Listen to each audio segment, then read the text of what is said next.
ఒరేయ్, మా కాలంలో ఇలా ఉండేది కాదు. సూర్యోదయం అయ్యే లోపలే ఇల్లు తుడిచి బయట ముగ్గు పెట్టేవాళ్ళం. సరే అత్తయ్య, రేపటి నుంచి అలానే చేస్తా. అమ్మా కాఫీ తీసుకో. ఒరేయ్, మా కాలంలో ఇలా ఉండేది కాదు. చక్కగా కోడలు పద్ధతిగా తలస్నానం చేసి మడి కట్టుకొని కాఫీ ఇచ్చేది. కష్టపడి ప్రయత్నిస్తా అత్తయ్య. ఏంటి సూర్య, ఎన్ని చేస్తున్నా కూడా ఇంకా ఇదే మీ కాలానికి మా కాలానికి తేడా. మా కాలంలో భర్త పేరు పెట్టి పిలవకుండా ఏవండి అని గౌరవంతో పిలిచేవాళ్ళం. కాళ్ళ దగ్గర కూర్చునేవాళ్ళం. అత్తయ్య సరే అలానే చేస్తా. ఒరేయ్, బాగా ఉక్క పెడుతోంది, ఏసీ పెట్రా. హా, మీ కాలంలో ఏసీలు ఎక్కడివి? ఇదిగో విసినకర్రా, విసురుకోండి. ఒరేయ్, రేపు మన గుడి దగ్గర భజన ఉందిరా. కాస్త ఆఫీస్కి వెళ్లేటప్పుడు కారులో దింపేయ్. ఆ మీ కాలంలో కార్లు విమానాలు ఎక్కడివి? 2 కాళ్ల బండే కదా, చక్కగా నడుచుకుని వెళ్ళరండి, ఆరోగ్యానికి మంచిది కూడా.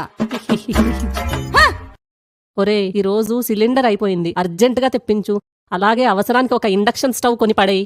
ఆ మీ కాలంలో సిలిండర్లు కరెంట్ స్టవ్లు ఎక్కడివి? అంతా కట్టెలు పోయే కదా. ఆయన బయట నుంచి పుల్లలేరు చేస్తారు, మీరు కట్టెలు పోయే తయారు చేసి వండండి. అమ్మా